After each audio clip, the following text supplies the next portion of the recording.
Hello there, Bill Carroll.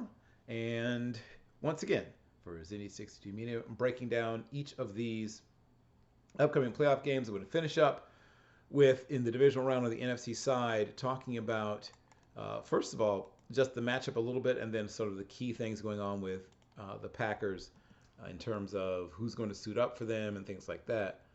So the Packers, first of all, are another one of those teams that sort of got there sooner or are playing better than people might have expected this year. I thought, now in my preseason prediction, so I feel good about this. I had the Packers and Chiefs. That was my preseason prediction for the Super Bowl. Now, uh, both teams have scared me at various points this season, so it'll be interesting to see how I end up looking when it's all said and done. But they are a team that I think is going against one of the best teams in football. Christian McCaffrey and Brock Purdy were both MVP candidates. Over 2,000 yards of scrimmage, 1,459 rushing yards for Christian McCaffrey. Brock Purdy leading the league in passing efficiency. Yards per attempt, just completing the ball at a really high rate. Just playing extremely well, right? Just playing about as well as a player can play at times. And they have a terrific defense to go with it. But we have seen, like any other team, they are not unbeatable. They can be beaten, and you're going to have to play at your very, very, very best to beat them. And frankly, the Packers are no joke as well. But let's just walk through, take a look at, what's going to happen in terms of. I think the biggest thing for the Packers is Jair Alexander's health. He is one of the best corners in football, and they're a number 7 seed going against the big bad number 1 seed. They knocked out number 2 already, and Jair Alexander's ankle injury happened in that Dallas game. He unfortunately rolled it, during practice, and he's questionable to play. If he does play, he won't be quite the same guy because, I played defensive back, not corner, but safety, and a little bit of like nickel and dime. It's very hard to play on a bad ankle when you are being asked to cover world class athletes. So he's going to, if he's not able to go, or if he's as limited as I think he might be, that that really does hurt.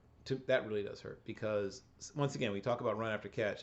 That's everything for a team like the 49ers. They do sometimes throw the ball deep, don't get me wrong, but they really, really, really, really, really want to get the ball out quickly and just have these great athletes beat you in space. David Bakhtiari, of course, has been on injury reserve, probably for the rest of his Packers career, unfortunately.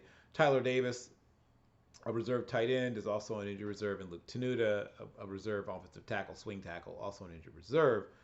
They, Daniel Whelan and Kinsley Enigbare, Whelan, a punter with an illness, questionable. Enigbare is out. He's been ruled out.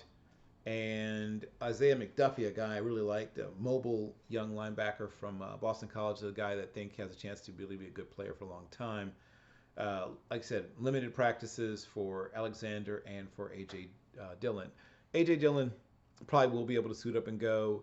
Not to say he's an unimportant player, but he's not as important, I guess you could say, as some of the other players, particularly Jair Alexander, who is, to me, that's everything, right? If Alexander's able to go and play at a reasonably high level, that gives him a much, much, much better chance to prevail in this game. Facing them, of course, is the 49ers, who are just really good. And what you're hoping for, what you're really hoping for is to keep the 49ers from just running the ball down your throat, first of all, right? That's job one.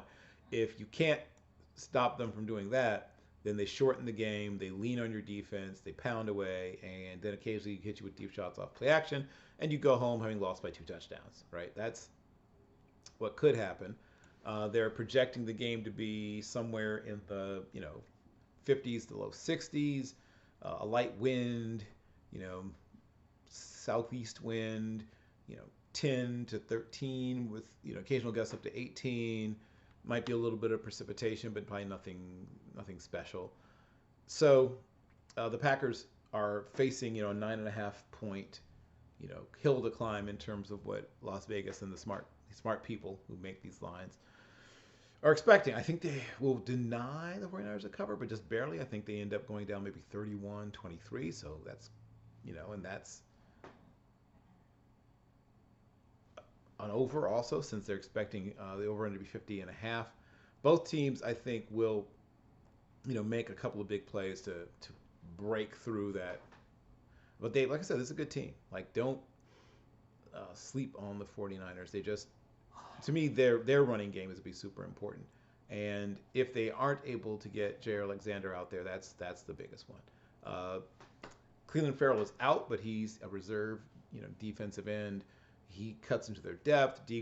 Dre Greenlaw is expected to play, but other than that, I mean, that's the other thing that's sort of scary is how the 49ers are pretty healthy coming into this. Guys, playing through some nicks and things like that, but nothing super serious. With all of that said, it's difficult to see a path to victory, but like I said, I could see the Packers denying a cover to the favorite 49ers. Once again, Bill Carroll, who's in E62 Media, and I think this is going to be a very good game. So I will be watching it, and I believe many of you will as well. See you there.